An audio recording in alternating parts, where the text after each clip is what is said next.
berapa cc atau berapa liter air itu nanti di. Assalamualaikum warahmatullahi wabarakatuh. Jadi untuk sesi kali ini kami berdua bersama Pak Bate, saya sendiri Wahid.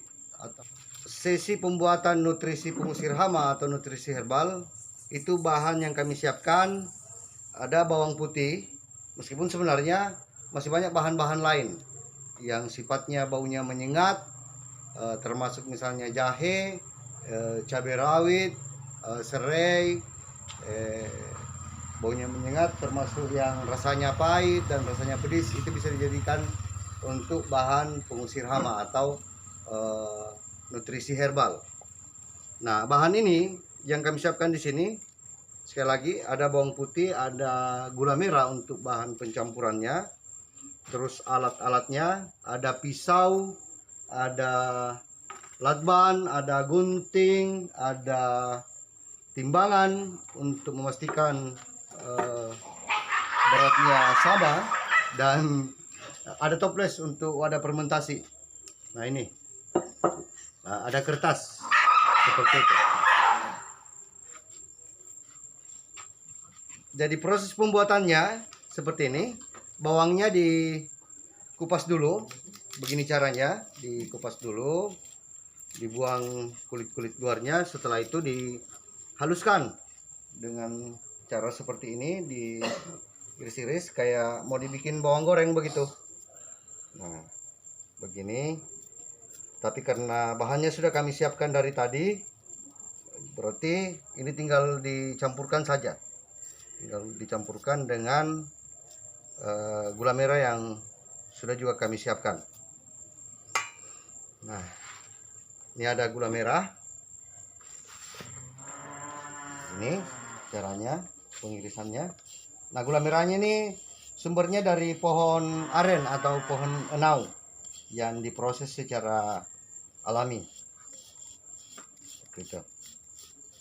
Nah, karena irisan gula merah juga sudah ada tersedia, sudah disiapkan, berarti tinggal memastikan berapa berat timbangan dari bawang putih ini, karena untuk perbandingannya sebenarnya itu 1:1. Kalau misalnya 1 kg bawang putih yang sudah dihaluskan begini, misalnya 1 kg beratnya, itu tambahan gula merahnya juga atau campuran gula merahnya 1 kg juga. Tetapi untuk sesi kali ini cukup setengah kilogramnya saja atau 5 ons.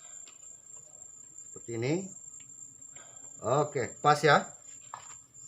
Di jarum 5, jarum setengah maksudnya. Nah, tinggal ditambah dengan gula merah yang sudah dihaluskan. Berarti di jarum timbangan ini menunjukkan angka 1 kg karena berbanding setengah-setengah. Masih ditambah lagi. Oke, pas ya. Setelah itu kita masukkan dalam wadah yang kosong untuk memastikan bahwa bawang putih dengan gula merah yang sudah dihaluskan ini tercampur dengan baik. Seperti itu. Ini caranya. Dituang, baru diremas atau diaduk secara merata, seperti yang dilakukan oleh Pak Batin. Oke.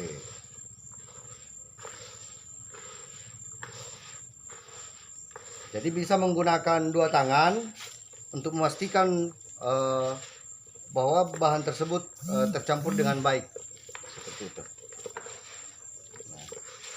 Nah, fungsinya ini, fungsi utama, karena bawang putih itu kan mengandung minyak atsiri dan anti oleoresin. Jadi fungsi bagi tanaman, dia berfungsi sebagai penghangat bagi tubuh tanaman, itu fungsi utamanya. Yang kedua, mengusir mikroba-mikroba yang kurang baik atau jamur-jamur yang kurang baik bagi tanaman, karena biasanya terjadi pembusukan di akar tanaman. Nah, dengan menggunakan nutrisi ini atau bahan campuran dari bawang putih dan gula merah, itu akan menghalau penyakit dan hama yang akan menyerang tanaman kita.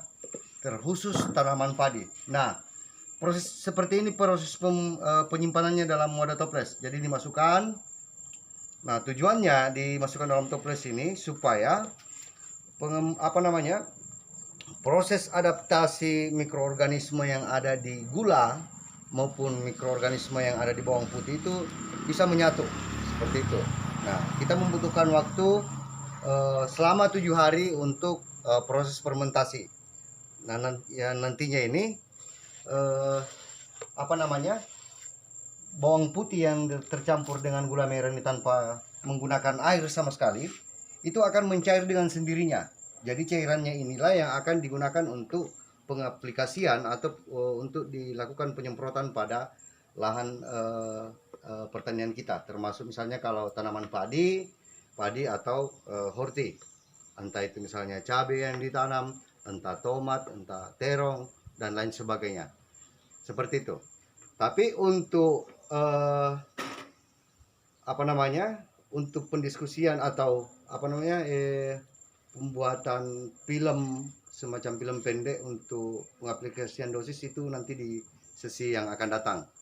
Nah, jadi kita harus pastikan bahwa ini tidak maksudnya ketika ada misalnya sisa-sisa gula merah bagian atas, bagian permukaan itu dilap dulu, baru ditutup untuk tujuan fermentasi.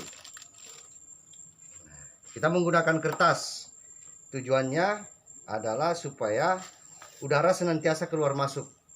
Jadi karena kan yang akan berkembang biak nantinya ini bakteri adalah bakteri yang ada yang suka udara banyak, ada juga bakteri yang suka udara sedikit, begitu. Tapi untuk merekatkan ini kita bisa menggunakan karet atau apalah yang bisa tujuannya untuk merekatkan kertas dengan toples ini. Nah, setelah itu dirapikan, digunting.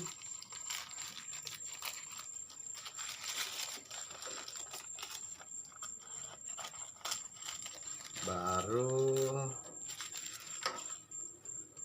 ya seperti ini. Nah, untuk tempat fermentasi itu dibutuhkan tempat yang dapat ternaungi dari sinar matahari langsung maupun terhindar dari hujan, seperti itu. Jadi dicari tempat yang teduh. Nah, kita akan ketemu di sesi berikutnya soal pengaplikasian dosis. Saya ulangi soal ini, bagaimana pengaplikasian dosisnya, berapa dosis yang misalnya dicampurkan ke berapa cc atau berapa liter air, itu nanti di sesi berikutnya. Salam petani alami dunia. Assalamualaikum warahmatullahi wabarakatuh.